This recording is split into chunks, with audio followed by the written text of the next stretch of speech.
Hey everyone, Nick Espinoza, your chief security fanatic here, and today I'm talking about the coronavirus because I think Spain may have found a way to actually balance privacy and contact tracing for the coronavirus, which is amazing to me because that is a very serious issue we have.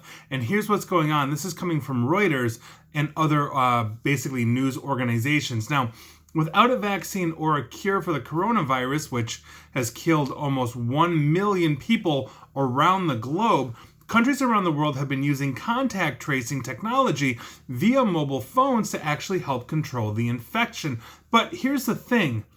Some governments' contact tracing tools use things like location data, basically turning on your GPS and pinging the local cell tower or satellite to figure out where you are as they are contact tracing you. That tool, though, is not available under Europeans' privacy laws known as the GDPR in countries like Spain. So Spain found a rather ingenious way to circumvent and navigate the GDPR laws. They're using Bluetooth to generate anonymous codes logging proximity between people's phones. Now, here's what's going on.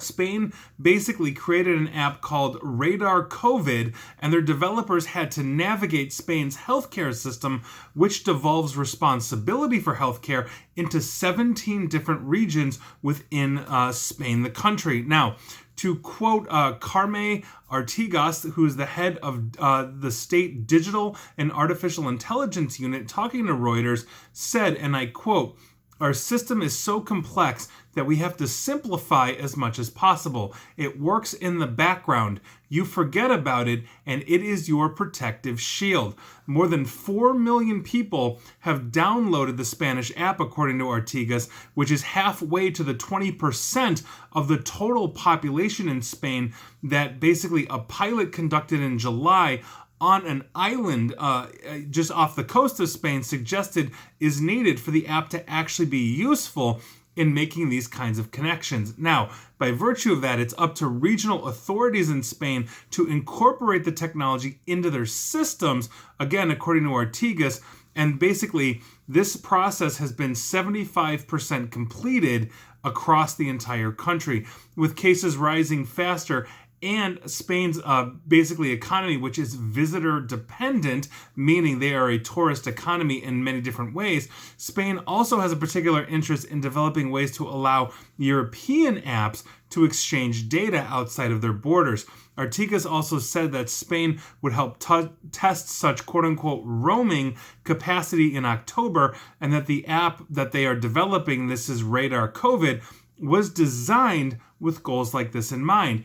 And because they are looking broadly across Europe, not just in Spain, much of Europe has English as either a first or second language. And so Spain thought of that as well because, according to Artigas, that they launched this app in both English and Spanish right from the start. Now, I'm a huge fan of this because one of the biggest issues that we have when we are talking about apps, mobile phones, or all of that is the privacy of the user. I don't care where you are in the globe, here in the United States, in Europe, in Asia, wherever you are, privacy is obviously a big concern, and they found a way around this in the sense that Bluetooth does not connect to GPS and does not necessarily tell the authorities, in this case Spain, the Spanish authorities, where you are, but it will allow you to ping anybody else that has the app with Bluetooth on your proximity and allow you to contact trace without saying that I, Nick Espinoza, is sitting somewhere in Madrid or anywhere else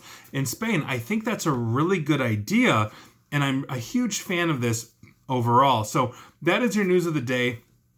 I'd love to hear your thoughts on this, but as the coronavirus or COVID-19 continues to proliferate around the globe, essentially here in the United States, where we have been up and down in terms of handling this and continue to have rising cases, this looks like a really good technology to basically allow yourself a certain level of anonymity with the government without giving away absolutely everything. A lot of these apps are focused on both Google or Apple, on a Google or Apple basis, which very heavily relies on GPS. Spain has found a workaround, and I applaud them for that. So good on you, Spain. I'm a huge fan, and I'd love to hear your thoughts in general of how we can apply this worldwide that will balance our privacy and security with the need to understand who we are interacting with to help prevent the spread of this pandemic. And that is your news of the day. And please like, share, follow me here on Facebook and Twitter at NickAESP. And please feel free to subscribe to me at YouTube as well. And as always, stay safe and stay online. Thanks, everyone.